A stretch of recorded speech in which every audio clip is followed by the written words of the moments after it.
किसी इच्छा का विरोध करने के लिए धैर्य का मतलब सिर्फ किसी भी कीमत पर उस इच्छा को प्राप्त करने से बचना नहीं है। इस मामले में पूर्ण धैर्य का मतलब इच्छा का पीछा करना और जो हमारे पास है उससे संतुष्ट रहना नहीं है। हमारे पास जो कुछ है उसके लिए संतुष्ट और अल्लाह ताला का शुक्रगुजार होना और इस बात की सराहना करना कि यह उससे बेहतर है जो अन्यथा हो सकता था।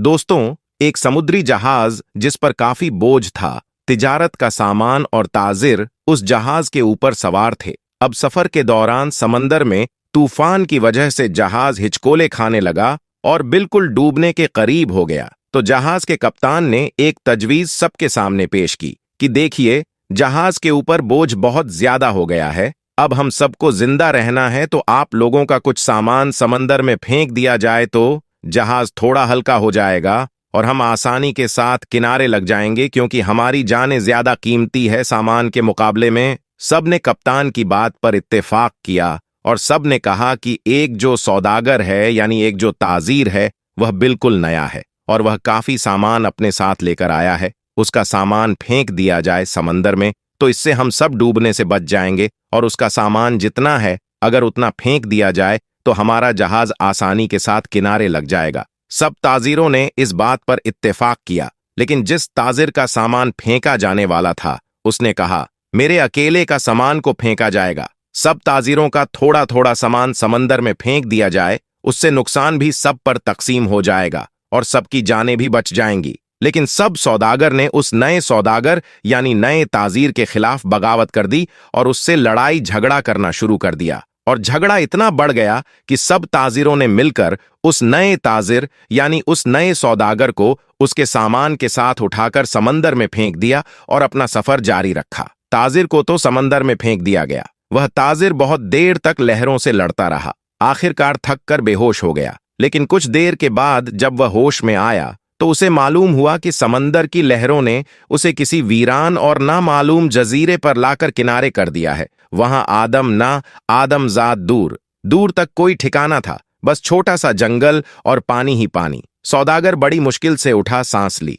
यहां तक कि वह चल भी नहीं पा रहा था। वह घुटने के बल गिर गया और कहा, या अल्लाह, इस मुश्किल सूरते हाल में मेरी जान को बचा ले, मेरी मदद फरमा। कई दिन वहां पर ताजिर के गुजर गए। उस दौरान ताजिर ने दरख्त के फल खाए, खरगोश का शिकार करके उससे अपना गुजारा किया। उसको कहीं मीठी नदी का पानी मिल गया, वहां से पानी पीता रात की सर्दी और दिन की गर्मी से बचने के लिए सौदागर ने जंगल से लकड़ियां काट काट कर एक छोटी सी झोपड़ी बनाई ताकि ठंडी और गर्मी से अपने आप को बचा सके। एक दिन हुआ यूं कि जैसे कहते हैं ना, गरीबी में आटा गीला। अब एक दिन वह ताजिर आग जलाकर अपने लिए खाना बना रहा था। अब वो आग चूल्हे की आग थी, उसकी झोपड़ी में लग गई और झोपड़ी लकड़ी की थी और जलने लगी। बचाने की बहुत कोशिश की, लेकिन थोड़ी ही देर में पूरी झोपड़ी जलकर खाक हो गई। अब सौदागर बिल्कुल जमीन पर बैठ गया और आसमान की तरफ देखकर कहने लगा, या अल्लाह, क्यों मेरे साथ ही क्यों सारी मुसीबतें, सारी आजमाइश मेरे साथ ही क्यों? हम लोग भी अक्सर शिकायतें करते हैं कि मेरे साथ ही ऐसा क्यों है, यह आजमाइश मेरे साथ ही क्यों है, यह मुसीबत मुझ पर ही क्यों? ऐसे ही उस ताजिर ने भी कहा, या अल्लाह, एक तो मुझे गलत तरीके से समंदर में फेंक दिया गया, अब यह छोटी सी झोपड़ी मैंने बनाई थी, या अल्लाह, तूने इसको भी जलाकर राख कर दिया, या अल्लाह, मेरे पास अब कुछ भी नहीं बचा है, मैं इस जगह पर अजनबी हूं, तन्हा हूं, या अल्लाह, यह आफतें मुझ पर क्यों आ रही हैं? ऐसी बहुत सारी शिकायतें उस सौदागर ने अल्लाह की बारगाह में की और गम के मारे वह भूखा ही सो गया। लेकिन सुबह एक हैरत अंगेज वाकया उसका इंतजार कर रहा था। जब वह सुबह उठा तो उसने देखा उसके जजीरे की करीब एक जहाज नजर आया। कुछ लोगों को उसने देखा जो उसे लेने के लिए आए थे, उसकी मदद करने के लिए आए थे। उन्हें देखकर वह बड़ा हैरान हुआ, लेकिन इससे ज्यादा तो वह खुश था, क्योंकि उसके लिए तो जिंदगी आ गई थी, उसकी जान जैसे बच गई थी। वह जल्दी से उस जहाज पर सवार हुआ। खुशी की शिद्दत से उस सौदागर को यकीन नहीं आ रहा था कि वह चल रहा था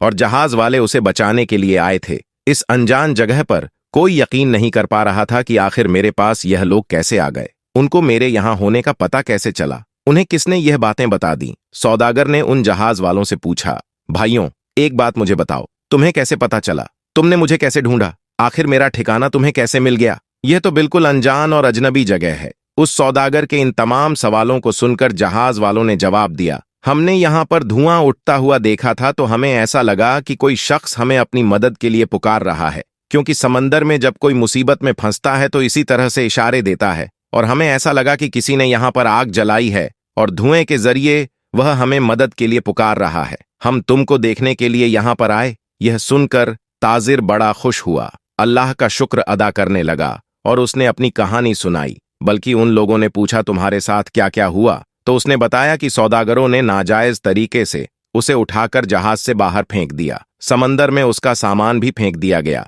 वह लोग जो कि जान बचाने के लिए आए थे, उन्होंने कहा, अच्छा तुम उस जहाज के बारे में हमें बता रहे हो, तो मैं आपको बता दूं कि वह जहाज अपनी मंजिल तक नहीं पहुंचा, बल्कि समंदर के लुटेरों ने उस जहाज पर हमला कर दिया, पूरा सामान लूट लिया और सारे ताजिरों को कत्ल कर दिया। सिर्फ तुम अकेले बच गए हो। तुम पता नहीं कैसे बच गए, अल्लाह ने तुम्हें बचा लिया। सौदागर यह सुनते ही ज़ारोक्तार रोने लगा। वही सजदे की हालत में गिर गया और कहने लगा, या अल्लाह, तेरे काम और तेरे फैसले सबसे बेहतर होते हैं। तू जो भी करता है अपने बंदों के लिए बेहतर ही करता है। बस हम ही बेसब्री हो जाते हैं, हमारे अंदर सब्र नहीं होता, वरना बाद में तो पता चलता ही है। अल्लाह, तेरा जो फैसला था वह बिल्कुल सही था। मेरे भाइयों और बहनों और दोस्तों, अगर आपकी हालात बिगड़ जाए तो आप डरे नहीं, आप खौफजदा ना हो। बस इतना यकीन रखें कि खुदा की हर चीज में हिकमत होती है। जब भी आपका कोई काम रुक जाए, आपकी कश्ती भंवर में फंस जाए, आपकी झोपड़ी जल जाए, तो यह जान लें कि खुदा आपका अच्छा इंतजाम कर रहा है। हजरत अब्दुल्ला इब्ने उमर रजी अल्लाह ताला अन्हा कहते हैं कि रसूल अल्लाह सल्लल्लाहु अलैहि वसल्लम ने फरमाया कि अल्लाह पाक ने जिसके लिए दुआ के दरवाजे खोले हैं, उसके लिए रहमत के दरवाजे भी खोल दिए हैं। और अल्लाह ताला के नजदीक होकर उससे आफियत मांगना हर चीज मांगने से ज्यादा बेहतर है। इसी तरह से एक और हदीस है, हजरत अबू बकर सिद्दीक रजी अल्लाह ताला से मनकुल है, वो कहते हैं कि रसूल अल्लाह सल्लल्लाहु अलैहि वसल्लम ने इरशाद फरमाया कि तुम्हें कलमा इखलास यानी कलमे शहादत के बाद आफियत से बढ़कर कोई चीज नहीं दी गई। लिहाजा तुम अल्लाह ताला से आफियत का सवाल किया करो। लेकिन आफियत है क्या, ये सवाल आप में से बहुत के मन में होगा। इसका सीधा और सिंपल मतलब होता है कि दुनिया की और आखिरत की भलाइयां। उसके बाद ये दुआ करे कि अल्लाह ताला दुनिया और आखिरत में जो भी अल्लाह तुम्हारी परीक्षा क्यों लेता है। यह एक प्रश्न है जो कई मुसलमान पूछते हैं और कुछ आश्चर्य करते हैं कि क्या यह वास्तव में एक परीक्षा या सजा है। यह जानना महत्वपूर्ण है कि परीक्षण हमें अल्लाह के करीब लाते हैं और सही रास्ते पर लाते हैं। आपने आज की वीडियो से वाकई कुछ सीखा है तो इस वीडियो को आप लाइक जरूर करें। अगर आपने हमारे चैनल को सब्सक्राइब नहीं किया है तो अभी सब्सक्राइब कर लें और आइंदा आने वाले ऐसे ही दिलचस्प वीडियोस की नोटिफिकेशन के लिए बेल आइकन पर क्लिक करना ना भूलें। बहुत जल्द एक और नई वीडियो के साथ आपकी खिदमत में हाजिर होंगे। तब तक के लिए अल्लाह हाफिज।